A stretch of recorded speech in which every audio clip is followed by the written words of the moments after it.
आज हम एक ऐसी क्रांति की बात करने वाले हैं जो भारत के गांवों में चुपचाप एक बड़े बदलाव की कहानी लिख रही है। और ये कहानी शुरू होती है भारत के साधारण से डाकघर से। जी हां, पोस्ट ऑफिस से। जरा इन शब्दों पर गौर कीजिए। ये सिर्फ एक लाइन नहीं है, ये उस पूरे बदलाव को बताती है जो एक किसान को बिचौलियों के चंगुल से निकालकर एक ग्लोबल एंटरप्रेन्योर बना रहा है। और हां, ये किसी एक या दो किसान की कहानी नहीं है। ये एक नया सिस्टम बन चुका है जो ग्रामीण भारत के लाखों किसानों के लिए एक नई सच्चाई, एक नई हकीकत बन रहा है। तो सवाल ये उठता है कि आखिर ये हुआ कैसे? कैसे एक मामूली सा पोस्ट ऑफिस ग्लोबल मार्केट का दरवाजा खोलने वाली चाबी बन गया? चलिए इसी सवाल का जवाब ढूंढते हैं। अच्छा, इस कमाल के सॉल्यूशन को समझने के लिए पहले हमें उस प्रॉब्लम की जड़ तक जाना होगा जिससे किसान पीढ़ी दर पीढ़ी जूझते आ रहे थे। सोचिए, एक किसान के सामने तीन सबसे बड़े दुश्मन खड़े थे। पहला, फसल के खराब होने का डर। दूसरा, बाजार तक पहुंचने की मुश्किल। और तीसरा, इन दोनों का फायदा उठाने वाले बिचौलिए जो हमेशा दाम कम देते थे। किसान एक तरह से इस दुष्चक्र में फंसा हुआ था।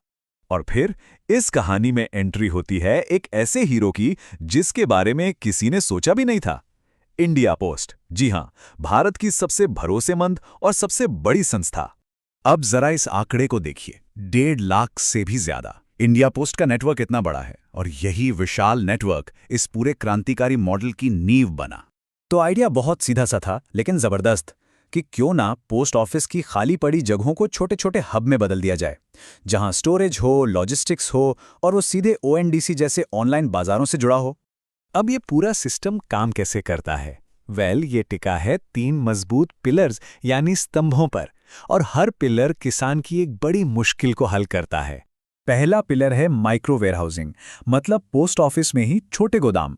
ये उस सबसे बड़ी मजबूरी को ही खत्म कर देता है जहां किसान को फसल कटते ही उसे औने पौने दाम पर बेचना पड़ता था। दूसरा है डाकघर निर्यात केंद्र यानी डीएनके। इसे आप एक्सपोर्ट का इंजन समझिए।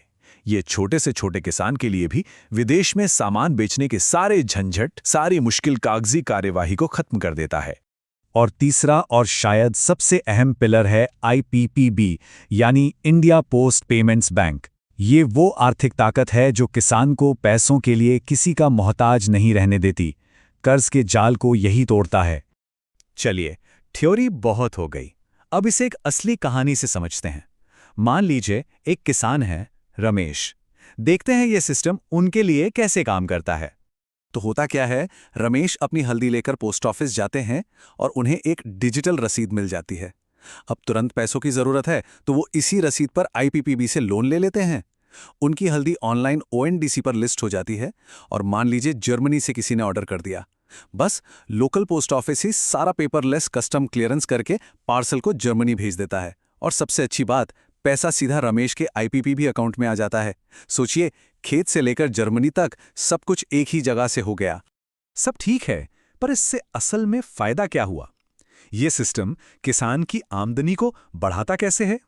तो चलिए अब जरा हिसाब किताब समझते हैं कि ये मॉडल असल में एक किसान की आमदनी को दुगना करने का वादा पूरा कैसे करता है। देखिए, ये टेबल पूरी कहानी साफ कर देती है। जब किसान 3-4 महीने रुककर सही समय पर अपनी फसल बेचता है तो उसे बाजार का सबसे ऊंचा दाम मिलता है।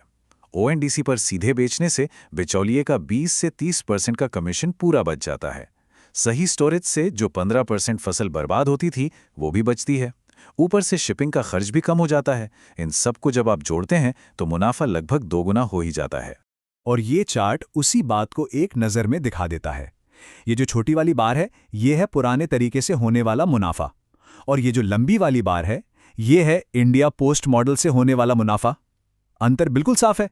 चलिए अब एक किसान की कहानी से थोड़ा ऊपर उठते हैं और देखते हैं कि इस मॉडल का पूरे देश पर क्या असर पड़ रहा है। और ये सिर्फ कागजों पर नहीं है, ये असल में हो रहा है। नॉर्थ ईस्ट से ऑर्गेनिक अदरक और अनानास एक्सपोर्ट हो रहे हैं, हिमाचल से सेब जा रहे हैं, और तो और ओडिशा से महुआ और इमली जैसे वन उत्पाद भी ग्लोबल मार्केट में पहुंच रहे हैं। और इसका फायदा सिर्फ किसानों का नहीं है, ये एक ऐसी स्कीम है जिसमें सबकी जीत है। गांव की आय बढ़ रही है, देश का एक्सपोर्ट बढ़ रहा है, पोस्ट ऑफिस को भी कमाई हो रही है, और फाइनेंशियल इंक्लूजन यानी ज्यादा से ज्यादा लोग बैंकिंग से जुड़ रहे हैं। तो आखिर में एक बड़ा सवाल छोड़ जाते हैं क्या भारत का ये इनोवेटिव मॉडल जो यहाँ काम कर रहा है, दुनिया भर के छोटे किसानों की तकदीर बदलने का एक ब्लूप्रिंट बन सकता है? इस पर सोचिएगा जरूर।